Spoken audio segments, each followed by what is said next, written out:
গেল ২১ জুলাই সোমবার দুপুর ১:১৮ ঢাকার উত্তরার দিয়াবাড়ি যেন হঠাৎ রূপ নেয় এক বিভীষিকাময় মৃত্যুপুরীতে। মাইলস্টোন স্কুল অ্যান্ড কলেজের ভবনের উপর আছড়ে পড়ে বাংলাদেশ বিমান বাহিনীর একটি যুদ্ধ বিমান। মুহূর্তেই আগুন ছড়িয়ে পড়ে, ঘন কালো ধোঁয়ায় ঢেকে যায় চারদিক।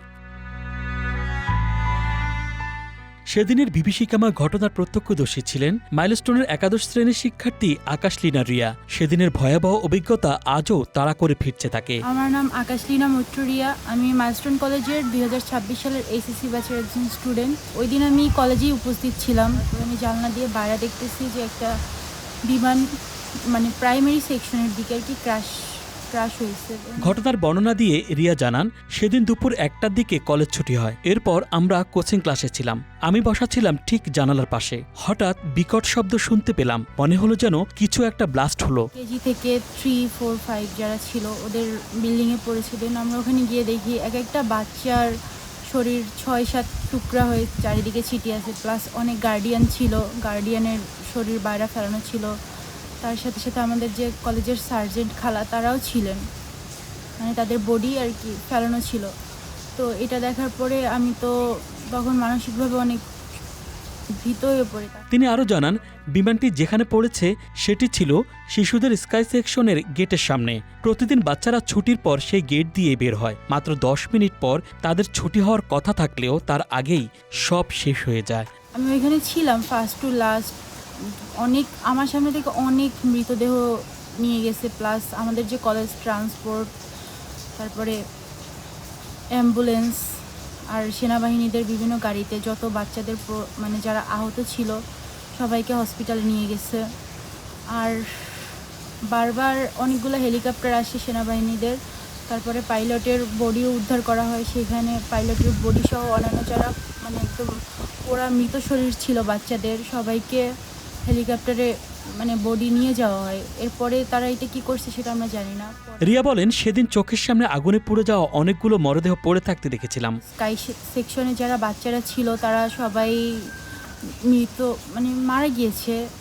আমার দেখার মতে ১০০ জনের মতো আপাতত মারা গিয়েছে। এখন এরপরে আমি অনেক টাইম ছিলাম না। আমি মানসিকভাবে অনেক অসুস্থ হয়ে পড়ায় আর ফ্রেন্ডরা আমাকে নিয়ে হোস্টেলের আর কি গার্লস ক্যাম্পাসের মধ্যে চলে যায়। প্রত্যক্ষদর্শী হিসেবে ঘটনার সত্যতা জানাতে গিয়ে শিক্ষার্থীরা আইনশৃঙ্খলা বাহিনীর মারধরের শিকার হয়েছে বলেও অভিযোগ করেন রিয়া। আর এই ঘটনা ঘটার প্রায় ৩০ মিনিট পরে সেনাবাহিনীর গাড়ি আসে, প্লাস ফায়ার সার্ভিসের গাড়ি আসে। কিন্তু এটা অনেক বেশি দেরি হয়ে গেছে। সব থেকে বড়ই হলো ওখানে সেনাবাহিনী সহ অন্যান্য যারা ছিল, আমরা যারা স্টুডেন্টরা সত্যি কথা বলতে গেছি, আমাদের উপরে গায়ে হাত তুলছে, প্লাস অনেক মারামারি করছে এরকম। এ সময় সরকারের কাছে নিহতদের সঠিক সংখ্যা জানানোর দাবি জানান মাইলস্টোন স্কুল অ্যান্ড কলেজের এই শিক্ষার্থী। এরপর আমাদের সরকারের কাছে এখন আমাদের একটাই আশা বা চাওয়া, যাতে সঠিক মৃত্যুর হারটা সামনে আসে। প্লাস যেসব বাচ্চারা এখনও হসপিটালে ভর্তি, যাদের গার্ডিয়ান তাদের খোঁজ পায়নি, যাতে তারা তাদের গার্ডিয়ানের কাছে তাদের সঠিকভাবে তুলে দেয়। প্লাস যারা মৃত তাদের শরীর যাতে তাদের বাবা মার কাছে ফিরিয়ে দেয়, যাতে তারা সঠিকভাবে তাদের কবর দিতে পারে। আর মাইলস্টোন কলেজের কাছেও একটাই চাওয়া, যাতে তারা সঠিক প্রেজেন্ট স্টুডেন্ট প্লাস মৃত্যুর হার পাবলিকলি তুলে ধরে, কোনো কিছু তথ্য গোপন না করে।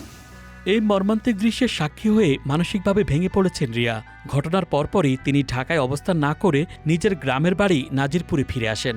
এখনও তিনি স্বাভাবিক হতে পারেননি। ঘটনার একদিন আগে হোস্টেলে রেখে আসার দিন রিয়া খুব কান্নাকাটি করছিল জানিয়ে মা স্কুল শিক্ষিকা আরতি মজুমদার বলেন, মাইলস্টোনে ভর্তি হওয়ার পর কখনোই এমন কান্নাকাটি করেনি রিয়া। আমাকে কল দিচ্ছে, শুধু চিৎকার শুনতে পাই যে মা মা আগুন আগুন, আর কিছু আমি বুঝতে পারিনি। আমি তখন আমার স্কুলে ছিলাম, টিচার্স রুমেই ছিলাম। আমি দৌড়িয়ে মাঠে গেলাম ভালো করে শোনার জন্য। আমি কল ব্যাক করলাম, বললাম মা কি হয়েছে? বলে মা প্লেন ক্র্যাশ হয়েছে, সব আমরা সব নিরাপদে বের হইতে পারছি বিল্ডিং থেকে, কিন্তু প্রাইমারি সেকশন ওরা বের হইতে পারে না। ছোটো ছোটো বাচ্চাগুলো, বুনুর মতো বাচ্চাগুলো পুরো মারা যাচ্ছে। মা আমি দেখতে পারি না। মেয়ে এই বলে আর ওর গলা শুকিয়ে যায়, চিৎকার করে। ঘটনার পর রিয়া যেন কেমন হয়ে গেছে, খুব একটা কথা বলে না, চুপচাপ থাকে আর মাঝে মাঝে আতকে উঠে বলে জানান আরতি মজুমদার। মেয়ে আমার শারীরিকভাবে সুস্থ, কিন্তু মানসিকভাবে বিপর্যস্ত। খাওয়া দাওয়া করে না, শুধু চিৎকার করে উঠেছি। আমার বাচ্চাকে আমি যে আমার কোলে ফিরে পেয়েছি, এজন্য আমি আমার সেই সৃষ্টিকর্তার কাছে অশেষ ধন্যবাদ। আর যে মা তার সন্তানকে হারাইছে তাকে কোনো কিছু বোঝানোর মতো ভাষা আমার নাই। সেদিন রিয়ার মায়ের ফোন পেয়ে যে অবস্থা এবং যে পোশাকে ছিলাম সেভাবেই ঢাকা রওনা দেই বলে জানান রিয়ার বাবা রিপন মৈত্র। আমি সাথে সাথে ঢাকায় রওনা দিয়েছি এবং সুস্থ মতে ওকে রাত 9টার গাড়িতে আমি রাত 1টার দিকে বাড়িতে ওকে সুস্থভাবে নিয়ে পৌঁছিয়েছি। ও শারীরিক সুস্থ আছে। তিনি বলেন, এরকম বিভীষিকাময় দৃশ্য আমি আগে কখনোই দেখি নাই। ছোট ছোট বাচ্চাদের কষ্ট দেখে নিজেকে সামনে রাখা খুব কঠিন। Dhaka express desk report.